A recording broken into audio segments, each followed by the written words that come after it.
जैसी तुम्हारी इच्छा वत्स।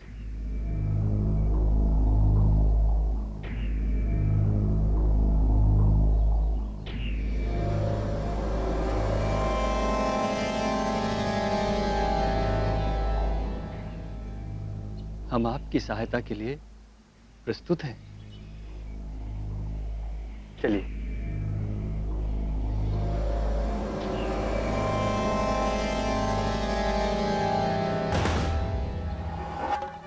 क्या हुआ मुनिवर?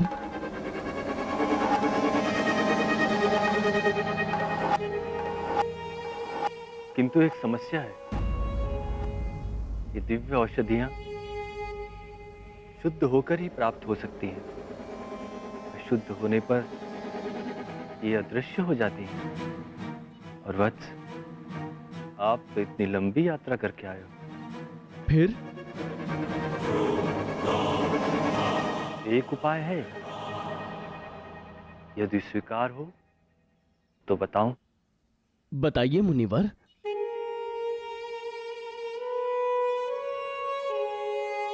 यहां नीचे एक सरोवर है। यदि आप उस सरोवर में स्नान करके आएंगे तो ये दिव्य औषधियां स्वयं को आपके सम्मुख प्रकट कर देंगी। जो आज्ञा मुनिवर। रुको।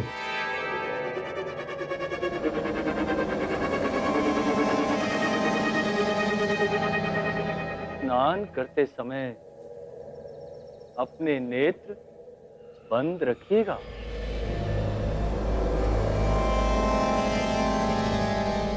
वो क्यों मुनिवर? इसके पीछे एक लंबी कथा है।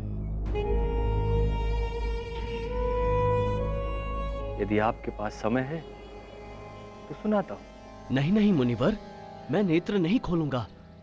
आज्ञा दीजिए।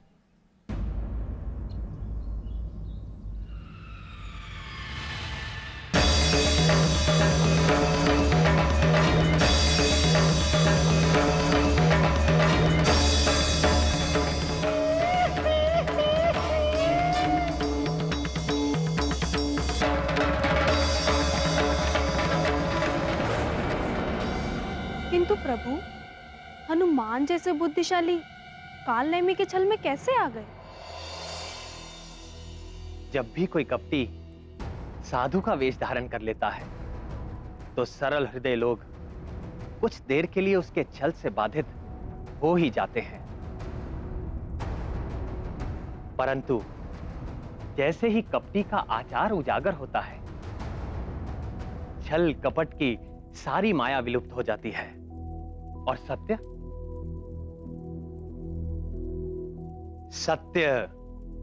सामने आ जाता है, जैसा हनुमान के साथ हुआ।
आपका कल्याण हो कपिवर। मैं आपको धन्यवाद करती हूँ। आप कौन हैं देवी? मेरा नाम धन्यमाली है। मैं स्वर्ग की अप्सरा थी, किंतु प्रजापति दक्ष के शापवश मकर योनि को प्राप्त हो गई और युगों से इस सरोवर में वास कर आप ही की प्रतीक्षा कर रही थी। और आज आपके शुभ हाथों से मेरी मुक्ति हो गई। ये सब मेरे प्रभु श्री राम का प्रताप है, इसमें मेरा किंचित भी श्रेय नहीं। पवन पुत्र, आप उस तपस्वी से सावधान रहिएगा जिसने आपको यहाँ स्नान करने के लिए भेजा था। क्यों? क्योंकि वह तपस्वी नहीं, रावण का भेजा हुआ एक पाखंडी राक्षस है जो आपका वध करने के लिए मुनि का वेश बनाकर कपटपूर्वक यहाँ बैठ गया है। एक बात और कपिवर, आप उसके कमंडल के जल से सावधान रहिएगा। उसमें अति भयंकर कालकूट विष भरा हुआ है।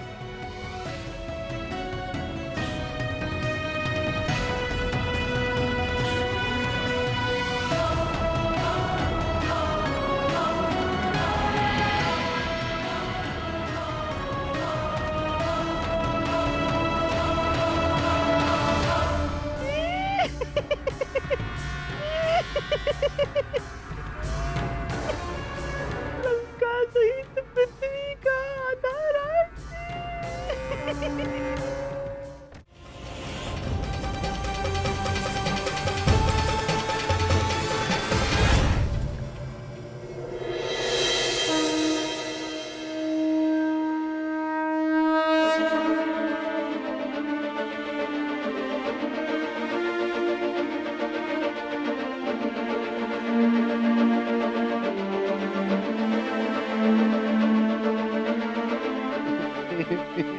आप आगे बहुत प्रसन्नता हो रही है हमें। चलिए, औषधियों के लिए जाने से पूर्व आपको एक मंत्र देते हैं। ये मंत्र बहुत ही चमत्कारी है। अब आप मंत्र देंगे गुरुदेव? अति उत्तम। तब तो मेरा भी गुरु दक्षिणा देने का दायित्व हो जाएगा। किंतु वत्स, गुरु दक्षिणा का विधान तो दीक्षा पूर्ण होने के पश्चात का होता है। किंतु विशेष आपके लिए मैं गुरु मंत्र से पूर्व ही गुरु दक्षिणा देना चाहता हूं गुरुदेव।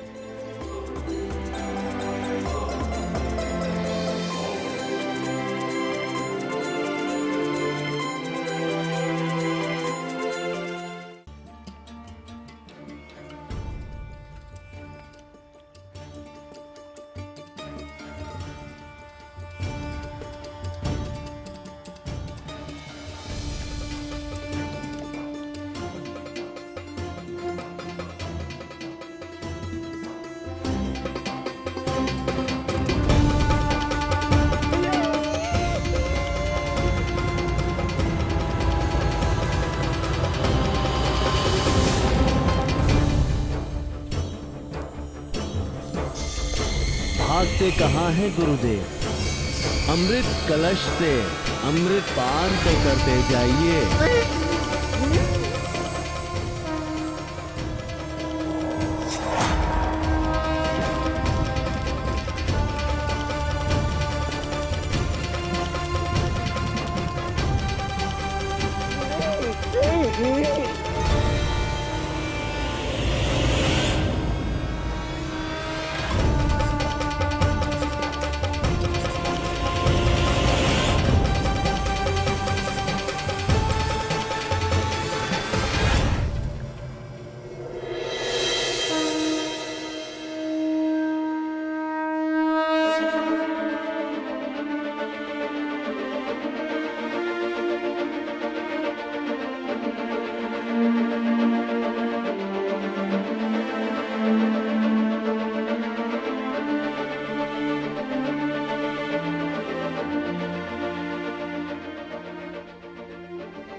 मैं तेरा भेद जान गया हूं पाखंडी। बोल, कौन है तू? क्या नाम है तेरा?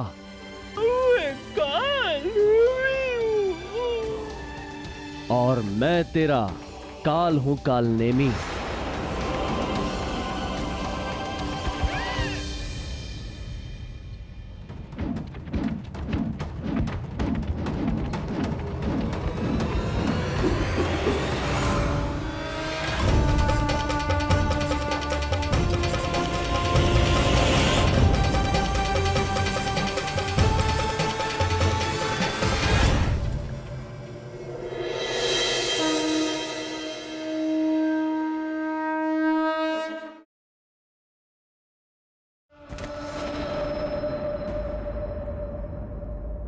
जय श्री राम।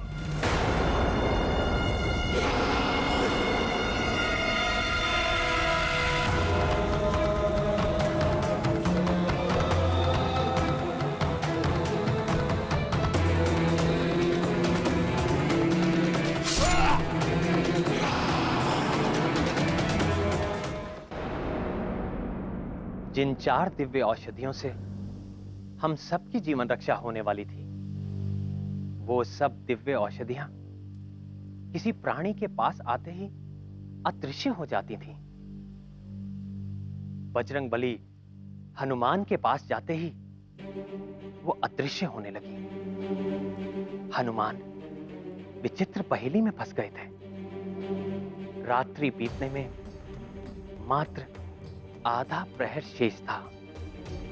बुद्धिमानों में अग्रगण्य हनुमान को कोई उपाय न सूझता था।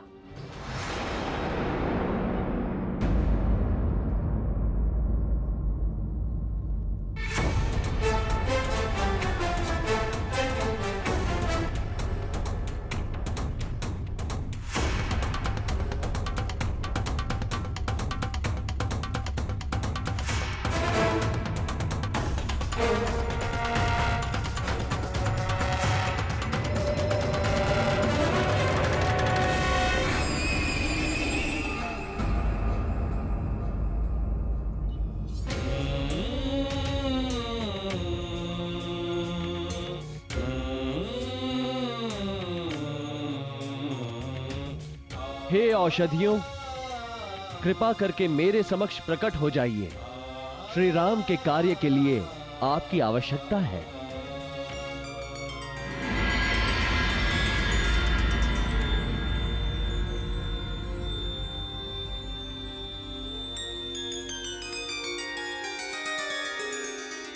तो क्या औषधियों ने अपने को प्रकट कर दिया? तो फिर हनुमान ने क्या किया? उन्होंने जो लीला की, वो तीनों लोकों में प्रसिद्ध होकर उनकी पहचान बन गई।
जय श्री राम।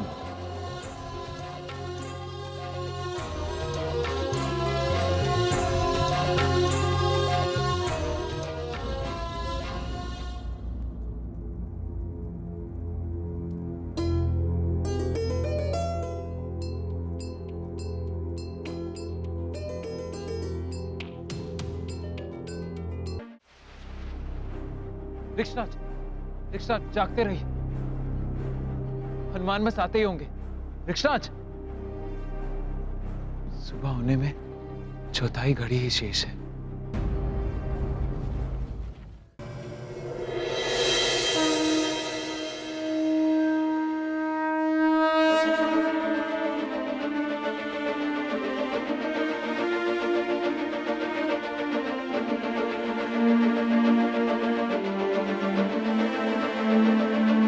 हनुमान,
पवन पुत्र हनुमान जिस विनम्रता से यहाँ उपस्थित हुए थे, उसे देखकर कौन ये मानेगा कि वो आपके प्राण रक्षक बने। केसरी नंदन हनुमान का यही विनीत भाव उन्हें महानता के सर्वोच्च शिखर पर स्थापित किए हुए है। इसलिए तो प्रिय हनुमान की हर कथा में उनके अतुलित बल, बुद्धि, तेज प्रताप का वर्णन मिलता है। हाँ, मैंने भी प्रभु भक्त हनुमान के कई प्रसंग सुने हैं, किंतु आपके श्रीमुख से हनुमान कथा सुनने का आनंद तो अमृत तुल्य है। हाँ प्रभु, सुनाइए ना।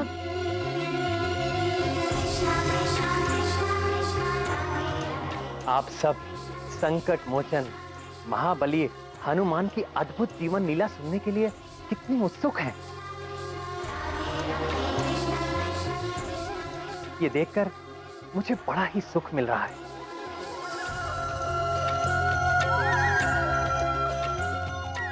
और अब मैं आपको सुनाऊंगा मेरे प्रिय हनुमान के जन्म और बाल्यकाल से लेकर आज तक की सुनी अनसुनी सारी कथा।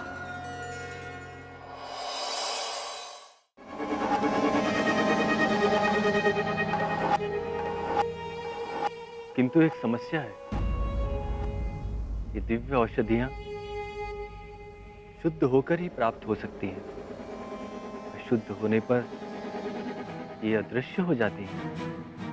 और वत्स, आप तो इतनी लंबी यात्रा करके आए हो। त्रेता युग की बात है। ब्रह्मा जी, देवराज इंद्र, अग्नि, वायु आदि सारे देवता, सप्त ऋषिगण और पृथ्वी देवी सब मिलकर वैकुंठ लोक जा पहुंचे। विश्वाधारं गगन सदृशं मेघवर्ण शुभांगं लक्ष्मीकान्तं कमलनयनं योगिभिर्ध्यानगम्यं वन्दे विष्णुं भवभयहरं सर्वलोकैकनाथं। हे देवताओं के स्वामी, शरणागतों के रक्षक, आपकी जय हो। हे कृपालु, आपकी लीला अद्भुत है। उसका भेद कोई नहीं जानता है, कोई भी उसको जानने का अभिमान नहीं कर सकता है, और उसे वही जान सकता है जिस पर आपकी कृपा। हम पर कृपा करें प्रभु। पापों का नाश करने वाले नारायण हमारी सुध लें प्रभु। देवी पृथ्वी एवं समस्त देवता अपने मन, वचन और कर्म से चतुराई छोड़कर आपकी शरण में आए हैं। हे अविनाशी, हमें दर्शन देकर हमारा उपकार करें प्रभु।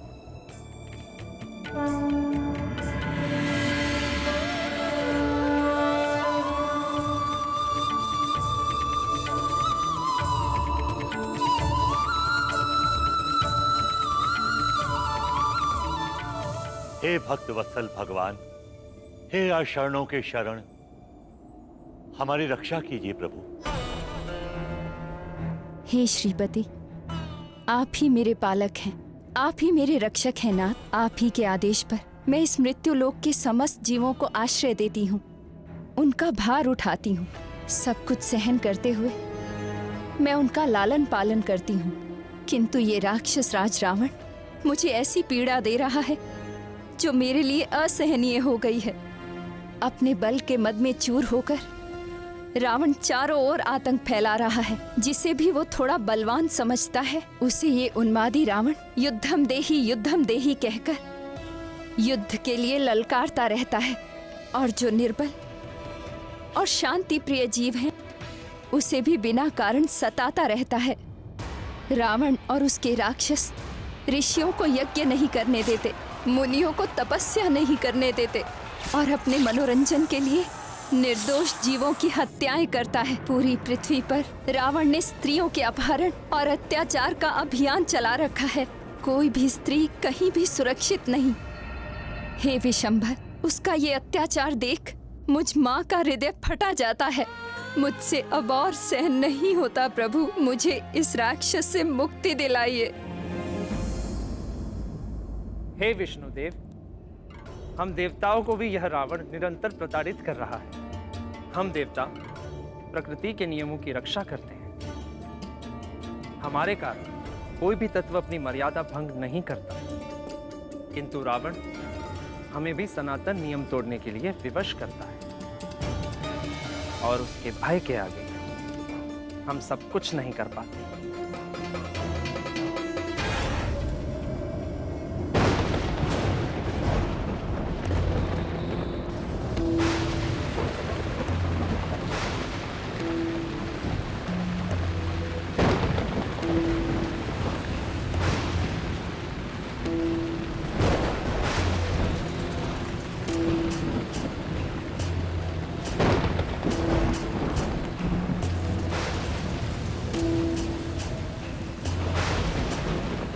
मेरे मार्ग में बाधा। हे इंद्र, तेरा ये दुस्साहस, अपने मेघों के द्वारा तू मुझे रोकना चाहता है। अपनी पराजय भूल गया क्या? कहे तो याद दिलाऊं? या एक बार फिर मुझसे टकराना चाहता है? यदि यही इच्छा है तो आना। हटा अपने बादल, नहीं तो मैं अभी इसी क्षण तेरा उपचार करे देता हूँ।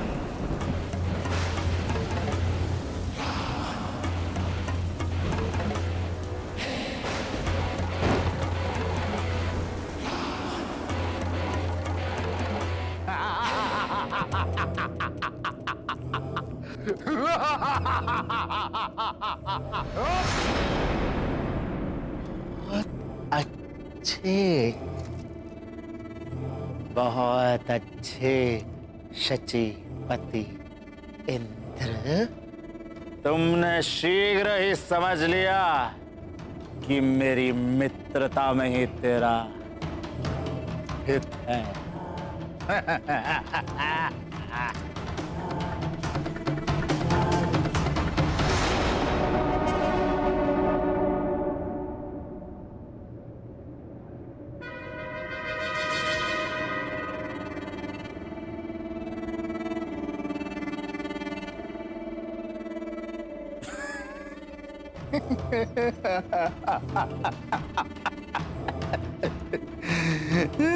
सूर्य देवता, ये क्या कर रहे हैं आप?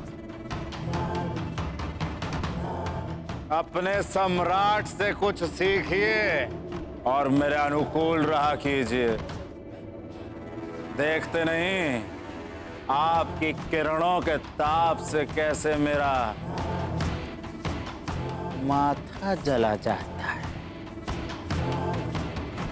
और हाँ, वो चंद्रदेव, उस चंद्रदेव से कहो वातावरण को थोड़ा शीतल कर।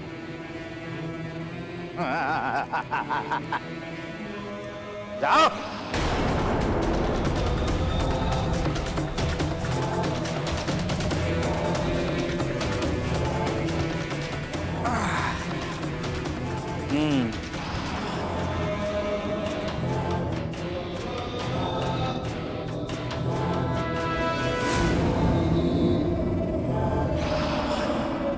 हे प्रभु, रावण के अत्याचारों से हमारी रक्षा का सामर्थ्य केवल आप में है। आप समस्त जीवों की अंतरात्मा हैं और हम सब में जो कुछ भी शक्ति है वो आपसे ही है। हम आपकी शरण में हैं। हे अक्षर, शीघ्र ही हमारा उद्धार कीजिए श्रीपति, नहीं तो यह सारी व्यवस्था नष्ट हो जाएगी। जगत पिता ब्रह्मा का वरदान पाकर ये रावण मनमाना हो गया है। इस समय ब्रह्मांड में उसे अनुशासित करने की शक्ति किसी के पास नहीं है। हे प्रभु, क्या उस आतताई से हमें कभी मुक्ति नहीं मिल पाएगी? आप निराश न हो ब्राह्मण। मेरी प्रतिज्ञा है कि जब जब गौ माता, विप्रजन, संत समुदाय और देवताओं पर विपत्ति आएगी, जब जब अविश्वास, अनाचार और अधर्म की वृद्धि होगी और धर्म की हानि होगी, जब जब भक्त मेरा उपहास करेंगे, मेरी भक्ति को अंधविश्वास समझेंगे, और तब मैं सज्जनों की रक्षा के लिए और दुर्जनों के विनाश के लिए यज्ञ की वैदिक मर्यादा और धर्म की स्थापना के लिए मैं अवतार लूंगा। मेरी ये प्रतिज्ञा अटल है। भक्तों की रक्षा के लिए मैं अवश्य अवतार लूंगा। भगवान विष्णु की जय, भगवान विष्णु की जय, भगवान विष्णु की जय।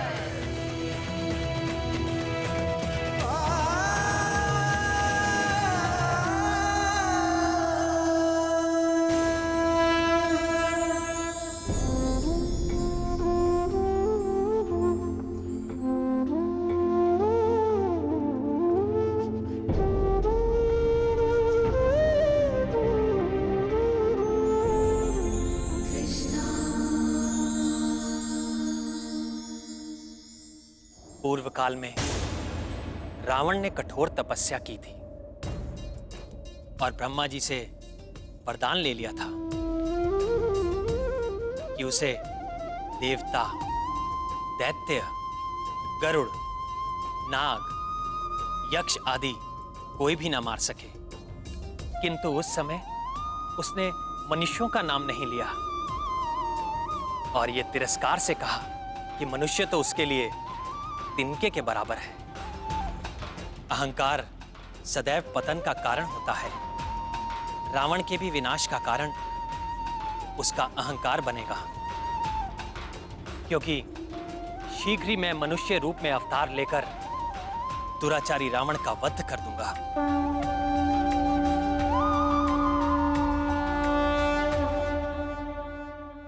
हे पुरुषोत्तम, हमें क्या करना होगा? आदेश दीजिए प्रभु। आप सब भी पृथ्वी पर अपने अपने अंशों से वानर कुल और वृक्ष कुल में अवतार लीजिए। समय आने पर रावण के विरुद्ध धर्म युद्ध में मैं आपकी सहायता लूंगा।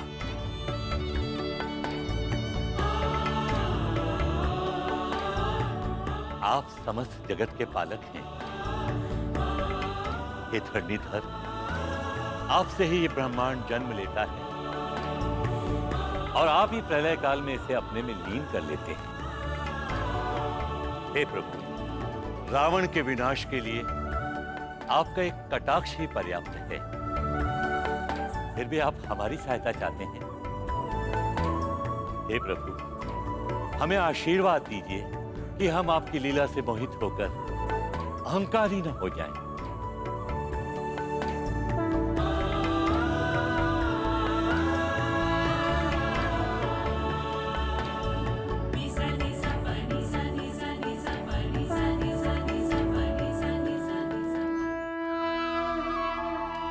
आपकी दीदी देवी रुक्मणी प्रेम में समर्पण तो करती हैं, किंतु प्रदर्शन नहीं।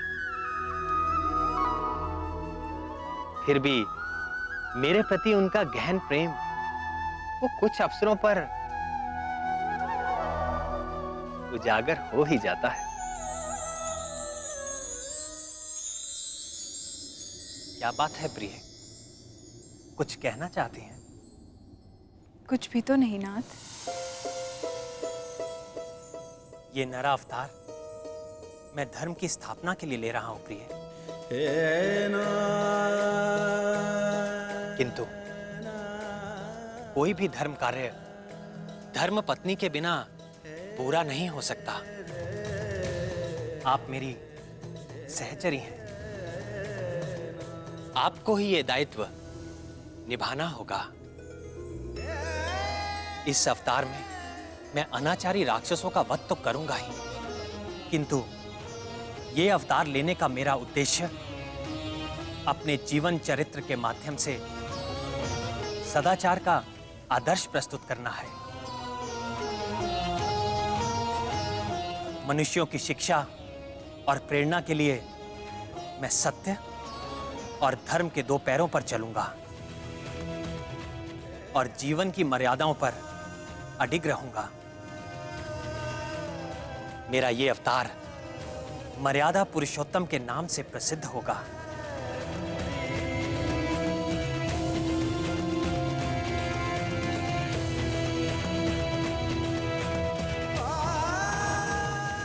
ओम नमः शिवाय। राम राम राम राम राम राम।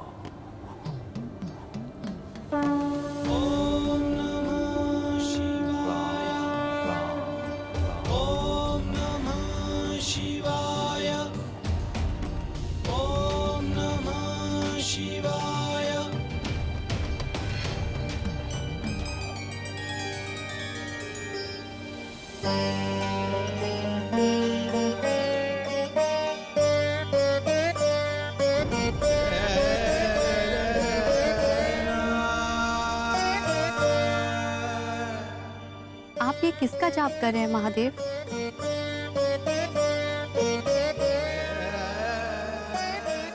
राम, मेरे राम। राम, कैसी शीतलता है इस नाम में। अनादिकाल से ही यह नाम इस जगत का सबसे सिद्ध और सरल मंत्र है। वो कैसे महादेव? ओम नमो नारायण मंत्र से बीजाक्षर रा और ओम नमो शिवाय मंत्र से बीजाक्षर मां को मिला देने से इस राम मंत्र की रचना होती है। इस अमूल्य मंत्र में भगवान विष्णु की कल्याणकारी शक्ति के साथ मेरी शक्ति का भी वास है।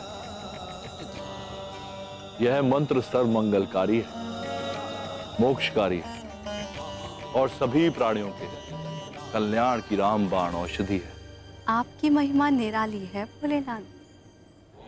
आप जब उग्र रूप धारण करते हैं तो तीनों लोग कांपने लगते हैं, और जब प्रेम मगन होते हैं तो ऐसे कि देखने वाला भी आनंदमय हो जाए। जो आनंद मेरे मन में जागा है, शीघ्र ही वह पूरे पृथ्वी लोक पर छा जाएगा। वो कैसे महादेव? क्योंकि आपके जो परम रहस्यमय महान भाई भगवान विष्णु है ना, वे मनुष्य रूप में जन्म लेने वाले हैं, और इस मनमोहक अवतार में उनका नाम होगा श्री राम। श्री राम। श्री राम। श्री राम। वे मेरे भाई अवश्य है नंदीश्वर, परंतु आपके प्रेम और समर्पण के समक्ष मेरा प्रेम तो कहीं ठहरता ही नहीं। ऋषियों ने भी सत्य कहा है, शिवाय विष्णु रूपाय शिव रूपाय विष्णवे शिवस्य हृदयम विष्णु विष्णुश्च हृदयम शिव। अर्थात शिव विष्णु का रूप है और विष्णु शिव का रूप है। शिव विष्णु के हृदय में वास करते हैं और विष्णु शिव के हृदय में।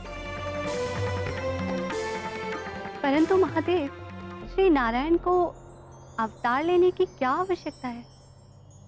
वे जब चाहे तब अपने चक्र से रावण के 10 सिर काट सकते हैं। निश्चित ही काट सकते हैं शैलपुत्री, किंतु श्री हरि ब्रह्मा जी के वरदान की अवहेलना नहीं करेंगे।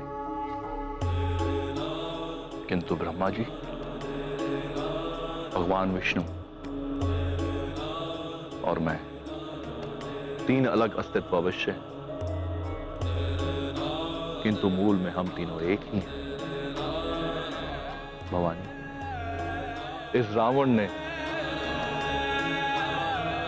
10 सहस्त्र वर्षों तक बड़ी कठिन तपस्या करके इतने शुभ कर्मों का संचय कर लिया कि ब्रह्मा जी को बाध्य होकर उसे मनचाहा वरदान देना ही पड़ा, और तब से वह अजय होकर अत्याचारी हो गया।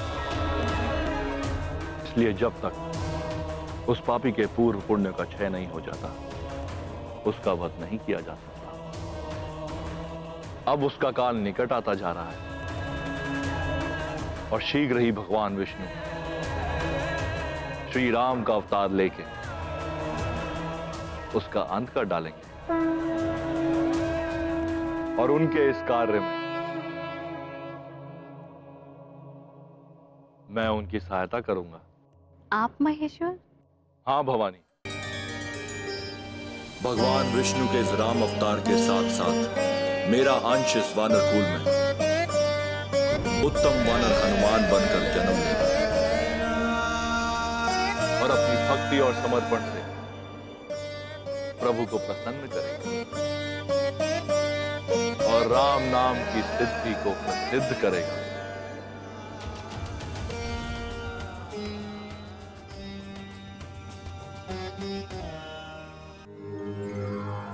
लक्ष्मीकान्तं कमलनयनं योगिभिर्ध्यानगम्यं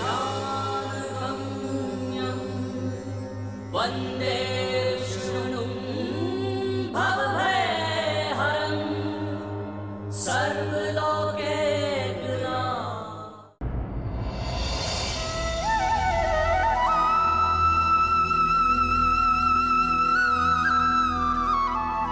कर्म प्रधान विश्व करी राखा, जो जस करई सो तस फल चाखा। समस्त संसार कर्म की गति से बंधा है। कोई भी जीव किसी भी पल अकर्मा नहीं रहता। मनुष्य के जीवन का निर्माता वो स्वयं है।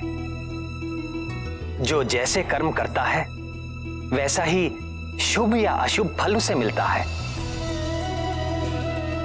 महादेव भोलेनाथ, कमल योनि ब्रह्मा जी और मैं भी इस नियम में व्यवधान नहीं डाल सकते।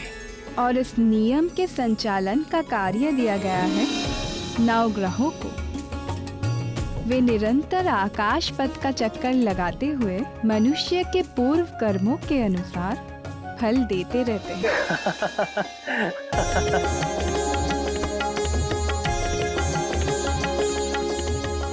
प्रभु, किस बात से आपको इतना आनंद आ रहा है? हमें भी बताइए। नवग्रहों में एक ग्रह है शनिदेव। शनय शनय अर्थात धीरे धीरे चलने के कारण उनका नाम शनिदेव हुआ। सभी जीव उनसे बड़ा भय खाते हैं। उनके चक्र में जो भी पड़ता है सदा रोता हुआ मिलता है। किंतु जब हनुमान से उनकी भेंट हुई तो क्या नाथ, बताइए ना। हनुमान एक पर्वत शिखर पर बैठकर आनंद से केलों का भोग लगा रहे थे।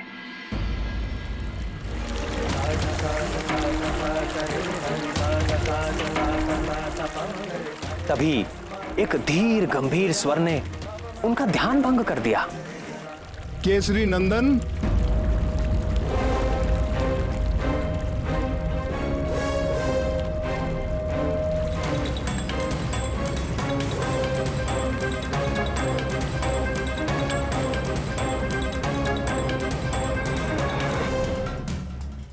मैं आपको सावधान करने आया हूं पवन पुत्र हनुमान।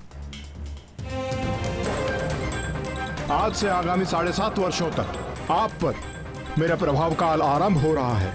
आप सावधान हो जाएं। मैं आपके शरीर में प्रवेश करने वाला हूं। मैं आपको प्रणाम करता हूं सूर्य पुत्र शनीश्वर, किंतु आप मेरे भीतर प्रवेश नहीं कर सकेंगे। तो आपको मेरे सामर्थ्य पर संदेह है बजरंगबली? आप सब प्रकार से सामर्थ्य हैं शनीश्वर महाराज, परंतु मेरे मन में तो पहले से ही कोई रिक्त स्थान है ही नहीं, तो मैं फिर आपको स्थान कहां पे दूं? मेरे तन मन जीवन सर्वत्र में प्रभु श्री राम ही राम बसे हैं। आपको कदाचित ज्ञान नहीं है कि मेरे प्रकोप से मनुष्य तो क्या, देव और दैत्य भी नहीं बच सके हैं। 7.5 के 2.5 वर्ष मैं जीव के पैरों में रहकर उसे भटकाता हूं। 2.5 वर्ष उसकी सिर में स्थित रहकर उसकी बुद्धि भ्रष्ट करता हूं, और 2.5 वर्ष उसके मुख में प्रवेश करके उसकी सुख शांति धन संपत्ति सबका हरण करके उसे पूरा दरिद्र बनाकर छोड़ देता हूं। महाराज, मैं तो केवल उसी ज्ञान को अपने पास रखता हूं जिससे मैं अपने प्रभु के प्रेम रस में सदा लीन रह सकूं। शेष सारे ज्ञान को मैं अपने किसी काम का नहीं समझता। ऐसा है तो मेरी 7.5 का थोड़ा और ज्ञान ले लीजिए। अवश्य शनिदेव, कृपा कीजिए। जब मेरी 7.5 चलती है तो प्राणी दुख, कष्ट और असुरक्षा से बुरी तरह से घिर जाता है। रोग और व्याधि उसे जकड़ लेते हैं।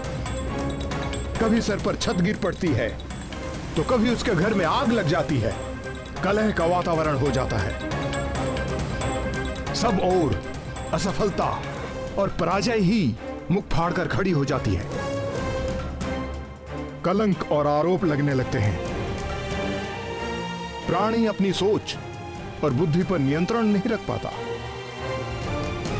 मेरे अधीन होकर वो क्रोध और आवेश में आकर अपनी ही हानि कर बैठता है। मन व्यथित रहता है, वाणी कठोर बोलता है, सुख नष्ट हो जाता है, संपत्ति का नाश हो जाता है, दुख, ग्लानि और शोक, इसके अतिरिक्त उसके पास कुछ भी नहीं रहता। सावधान हनुमान, आपकी 7.5 इसी क्षण प्रारंभ हो गई। यदि आप अपना निर्णय नहीं बदल रहे और आपने श्री राम के तुच्छ भक्त से ठान ही ली है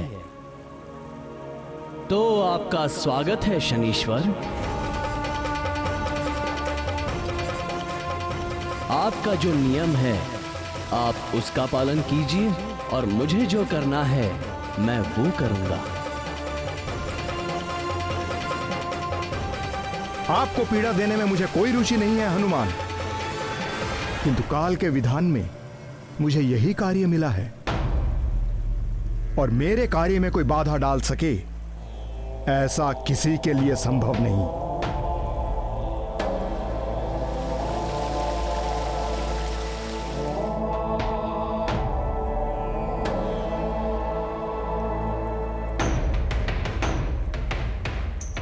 जय श्री राम, जय श्री राम, जय श्री राम, जय श्री राम, जय श्री राम, जय श्री राम।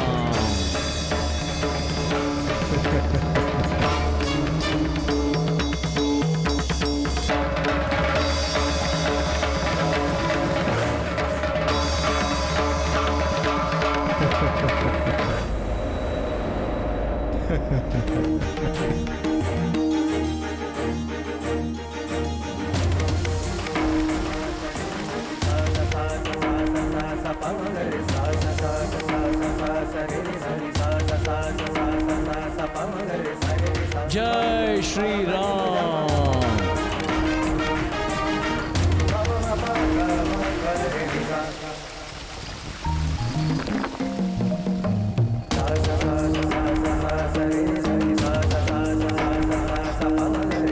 ये क्या कर रहे हैं पवन पुत्र? सिर में खुजली हो रही है महाराज। खुजली हो रही है तो तेल इत्यादि जैसा कोई उचित उपाय करो। नहीं नहीं महाराज, मेरे स्वभाव को यही उपचार भाता है। जय श्री राम।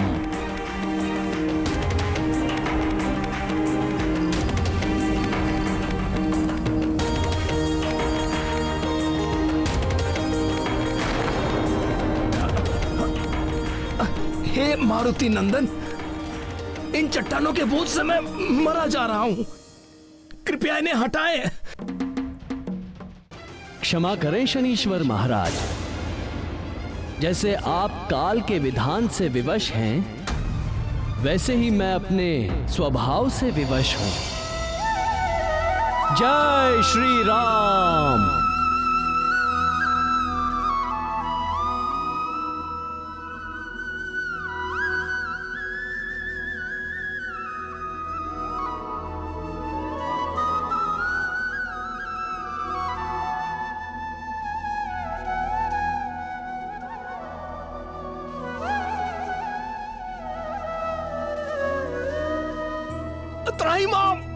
त्राहिमाम बजरंगबली, दया करें मुझ पर, मेरे प्राण निकले जा रहे हैं।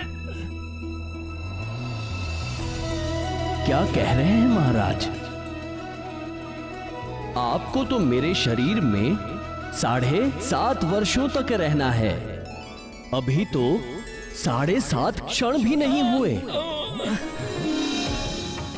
अपने प्राण बचा के रखिए। नहीं नहीं महाबली, मुझे क्षमा कर दीजिए। हे राम भक्त हनुमान, मैं आपके भीतर नहीं रह सकता। नहीं रह सकते तो निकल जाइए। मैं यदि स्वयं निकल सकता तो इसी पल आपको छोड़ देता, किंतु मैं यहां फंस गया हूं। पूरा जगत मुझसे याचना करता है, मैं आपसे याचना कर रहा हूं। मुझे जाने दीजिए। मैं आपको वचन देता हूं कि आज के बाद मैं आपको कभी पीड़ित नहीं करूंगा। मुझे हे राम भक्त हनुमान, क्या आपसे मुझे थोड़ा तिल तेल मिल सकेगा? मुझसे तो नहीं मिल सकेगा हे सूर्यपुत्र, पर आज के बाद आपके दुष्ट प्रभावों से बचने के लिए भक्तगण आपको तेल चढ़ाकर ही प्रसन्न करेंगे।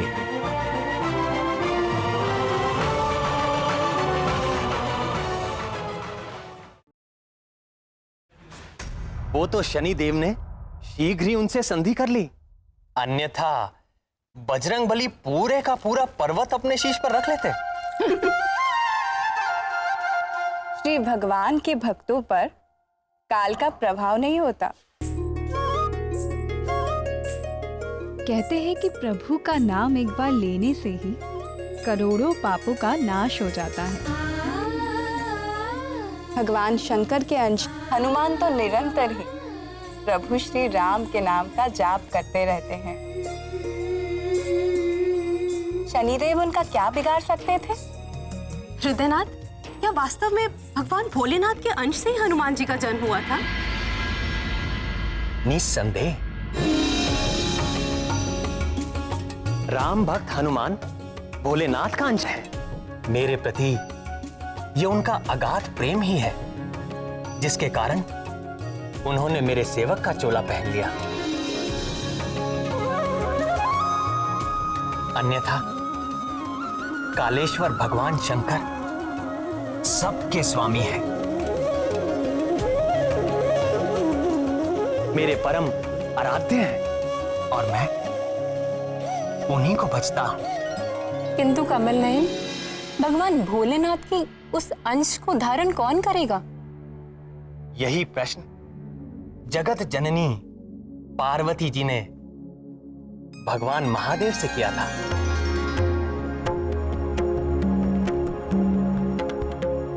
अब आप ही बताइए, भोलेनाथ ने क्या उत्तर दिया था? स्वर्गलोक की एक अप्सरा है जिसका नाम है पुंजिक स्थला। स्वर्गलोक की अप्सरा? अप्सरा ने वानर को जन्म दिया, किंतु यह कैसे हुआ स्वामी? मेरी इच्छा होने पर महामाया सब कुछ संभव कर देती है।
अति सुंदर, अति सुंदर। देवी पुंजिक स्थला, नृत्य कला में आप मेनका और उर्वशी से कहीं भी कम नहीं। यहां बैठे सभी देवता नृत्य के पारखी हैं, किंतु कोई भी आपके नृत्य में दोष निकालने में समर्थ नहीं। सब आपका अभिनंदन करते हैं।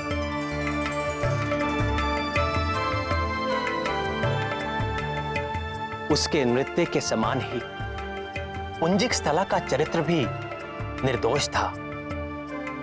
देवराज इंद्र का स्वर्ग भोग विलास की सीमा है, किंतु वहां रहते हुए भी वो अप्सरा भगवान शंकर की नित्य उपासक थी।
सर्वविद्यानामीश्वरः सर्वभूतानां ब्रह्माधिपतिर्ब्रह्मणोऽधिपतिर्ब्रह्मा शिवो मे अस्तु सदा शिवो। तत्पुरुषाय विद्महे महादेवाय धीमहि तन्नो रुद्रः प्रचोदयात्।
ये तो वानर का शिशु है।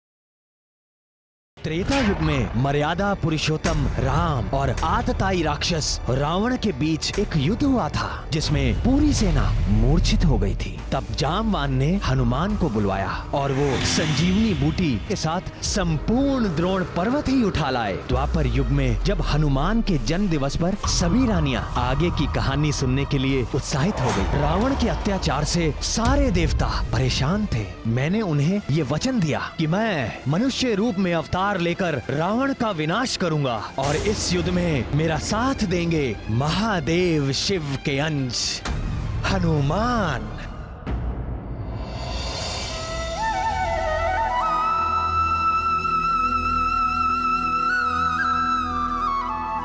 कर्म प्रधान विश्व करी राखा, जो जस करई सो तस फल चाखा। समस्त संसार कर्म की गति से बंधा है। कोई भी जीव किसी भी पल अकर्मा नहीं रहता। मनुष्य के जीवन का निर्माता वो स्वयं है। जो जैसे कर्म करता है वैसा ही शुभ या अशुभ फल उसे मिलता है।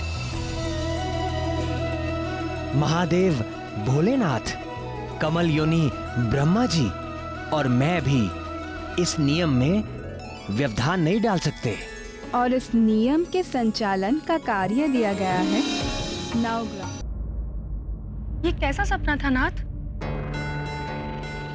क्या वो शिशु हनुमान थे? किंतु मुरली मनोहर वर की अप्सरा वानर को कैसे जन्म दे सकती है? उसका नाम तो पुंजिक स्थला था स्वामी, परंतु स्वप्न वाली स्त्री को तो अंजना पुकारा जा रहा है। पुंजिक स्थला स्वप्न में अपना भविष्य देख रही थी। उसे पवन पुत्र हनुमान की माता बनने के लिए अंजना नामक वानरी के रूप में जन्म लेना पड़ा, एक श्राप के कारण। किंतु पुंजिक स्थला तो भगवान भोलेनाथ की अनन्य भक्त थी। वो श्राप के भागी कैसे हो गई? वो श्राप दिया भी तो किसने और क्यों? इस जगत में सौभाग्य या दुर्भाग्य, श्राप या वरदान कुछ भी अकारण नहीं होता। पुंजिक स्थला को एक महान दायित्व दिया गया था। उसके लिए उसे श्राप की देहरी पर पांव रखना ही पड़ा। पुंजिक स्थला की जैसी श्रद्धा भगवान भोलेनाथ में थी, वैसी ही देवगुरु बृहस्पति में भी सदा ही उनकी सेवा सत्कार में लगी रहती। एक बार गुरु को प्रसन्न करने के लिए उसने एक रुद्राक्ष माला बनाई। गुरुदेव, ये भेंट स्वीकार कीजिए। ये कैसी अनुपम माला है पुंजिक स्थला? पुत्रवती भव।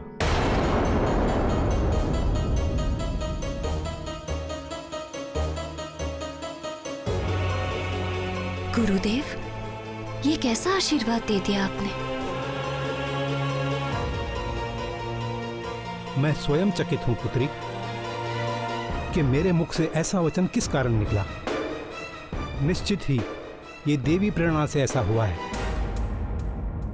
किंतु गुरुदेव, मैं तो अप्सरा हूं और अप्सराएं कभी मां नहीं बनती। ये मैं नहीं जानता कि मेरे मुख से ये आशीर्वाद क्यों निकला, किंतु ये असंभव ही नहीं है।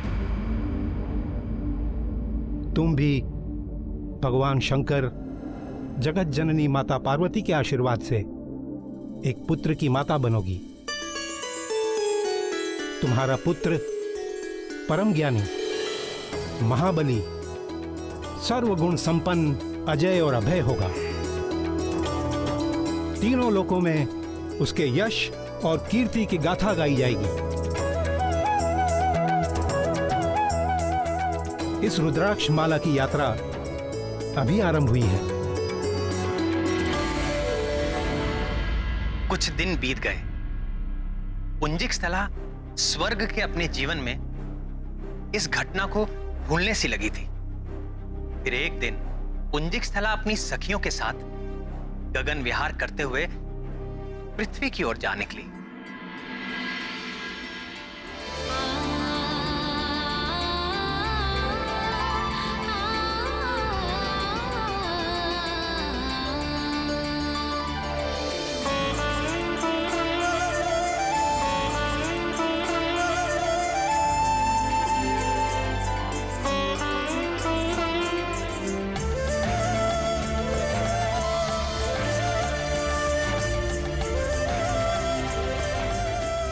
सारा संसार स्वर्ग के ऐश्वर्य और विलास के स्वप्न देखता है, हमसे ईर्ष्या करता है,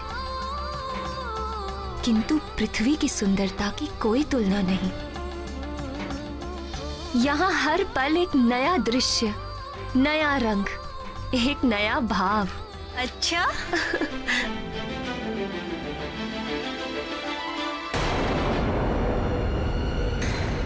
अरे, ये क्या हुआ? ये यान क्यों रुक गया?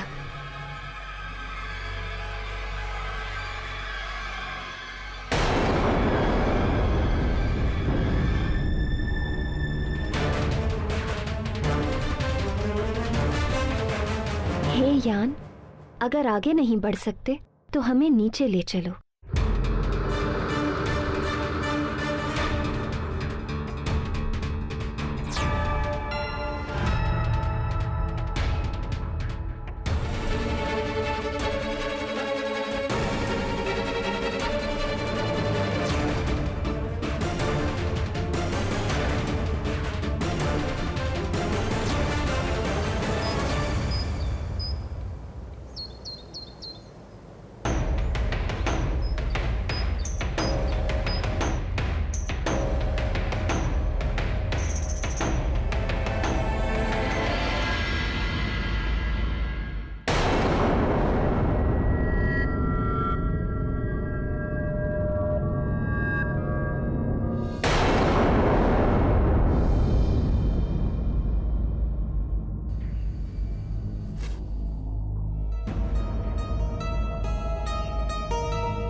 मुनीवर, मुझे क्षमा कर दीजिए। मैं वो वानर आकृति देखकर, मुनीवर, मैंने आपकी तपस्या भंग की है। मुझे नहीं पता था कि भीतर आप हैं। मिट्टी की वाम्बी में मुझे वानर आकृति दिख रही थी तो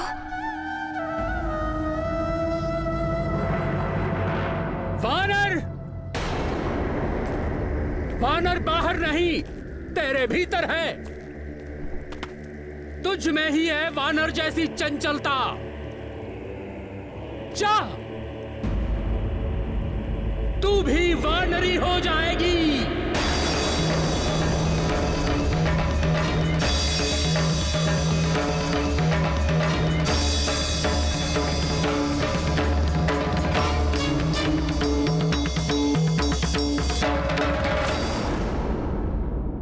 किंतु प्रभु, पुंजिकस्थला तो बहुत ही शांत स्वभाव की अप्सरा थी।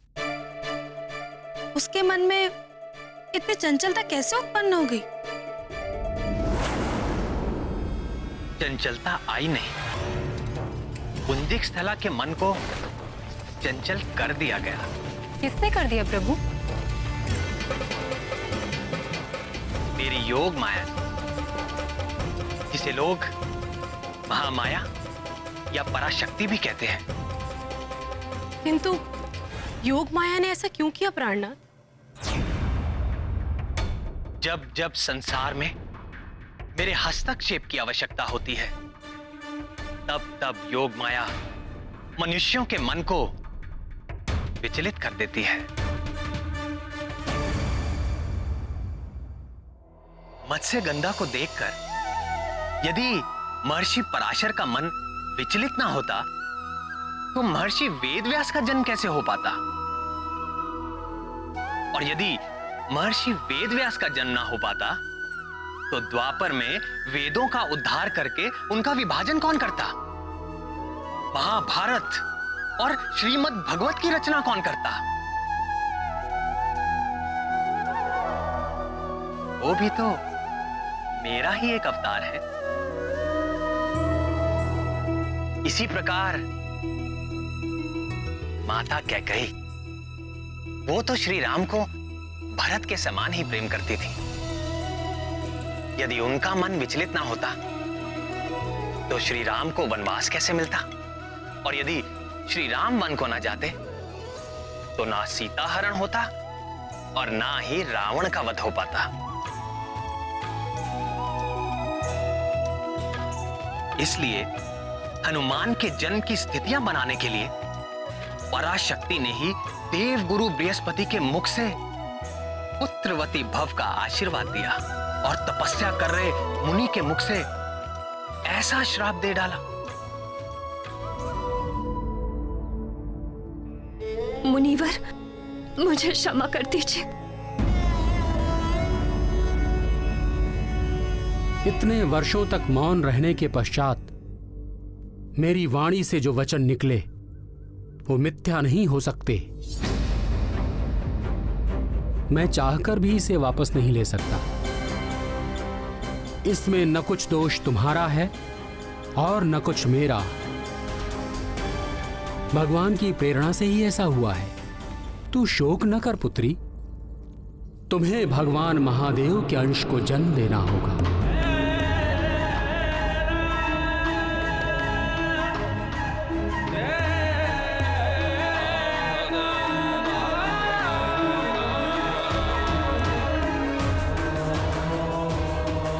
उसके कुछ काल पश्चात तुम्हें अपना अप्सरा रूप पुनः प्राप्त हो जाएगा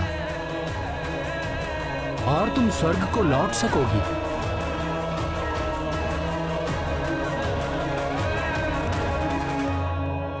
ठीक ही तो है। पुंजिकस्थला जैसी शिव भक्त, गुरु भक्त और नृत्य संगीत विशारदी हनुमान की जननी हो सकती थी। हाँ, तभी तो पुंजिकस्थला के ये सारे सद्गुण हनुमान को भी प्राप्त हुए। तो क्या हनुमान की संगीत में भी सिद्धि है? राम भक्त हनुमान जब गाते हैं, तो वो अपनी सुध बुध सब भूल जाते हैं। हनुमान जब गाते हैं तो वो हनुमान नहीं रहते, स्वयं गीत हो जाते हैं। उनके गायन से जुड़ा एक बड़ा ही रोचक प्रसंग है। सुनाइए ना मुरलीधर। हनुमान की संगीत प्रतिभा की बातें जब देव गंधर्व नारद ने सुनी तो उन्होंने हनुमान को गायन प्रतियोगिता की चुनौती दे डाली। देव मुनि नारद तो संगीत शास्त्र के महापंडित हैं और उनके आगे तो गंधर्व भी कहीं नहीं ठहरते। तो फिर क्या हुआ स्वामी, कौन जीता? धीरज रखो प्रियतमा, सब बताता हूँ। नारायण नारायण। और जब मैंने गायन आरंभ किया तो मेनका, रंभा और उर्वशी स्वयं को रोक ना सकी। सारी अप्सराएं एक साथ महादेव, क्या दृश्य था। पूरा इंद्रलोक तेरे संगीत से झूम उठा था। आप भी वहां होते तो बड़ा आनंद आता।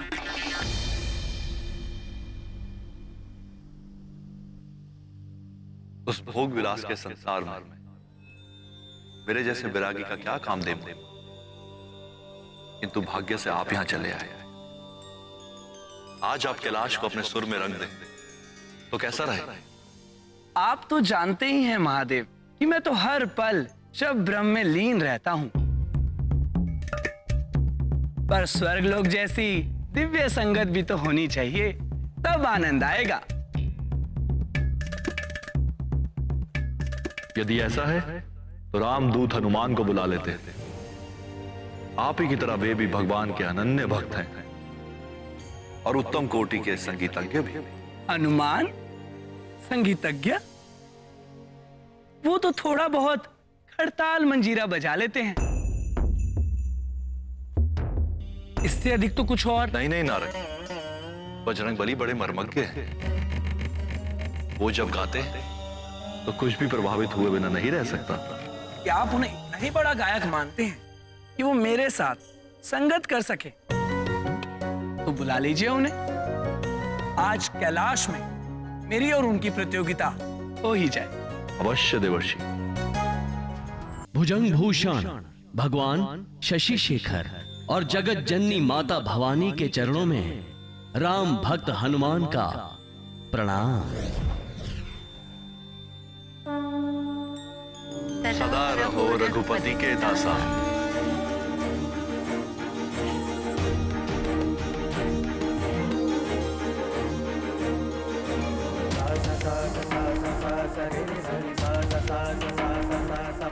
प्रणाम मुनिवर।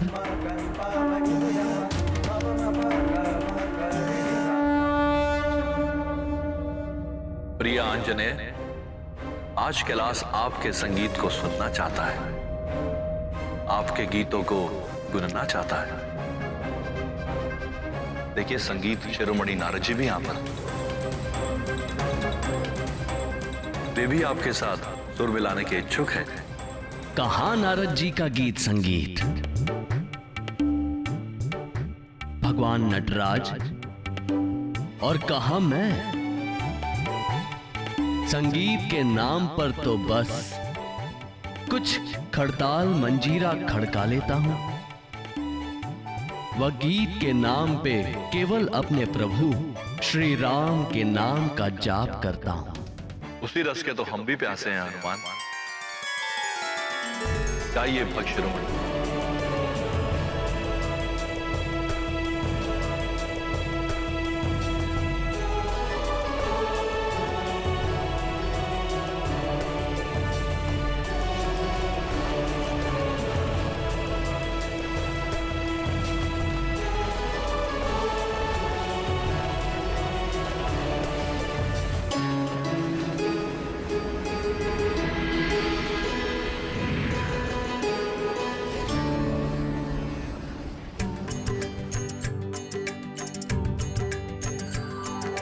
राम राम जय राजा राम, राम राम जय सीता राम। दशरथ नंदन राजा राम, असुर निकंदन सीता राम। राम राम जय राजा राम, रघुपति राघव राजा राम। राम राम जय राजा राम, राम राम जय सीता राम। राम राम जय राजा राम, राम राम जय सीता राम।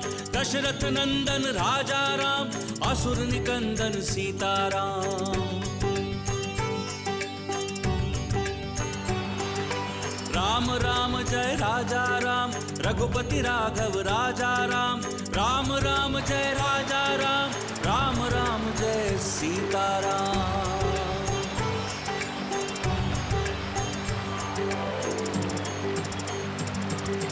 राम राम जय राजा राम, राम राम जय सीता राम। दशरथ नंदन राजा राम, असुर निकंदन सीता राम।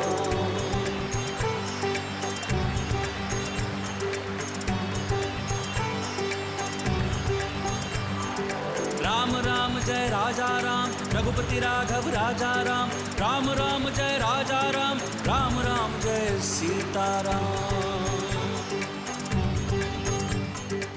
जय जय श्री राम, जय श्री राम, जय जय श्री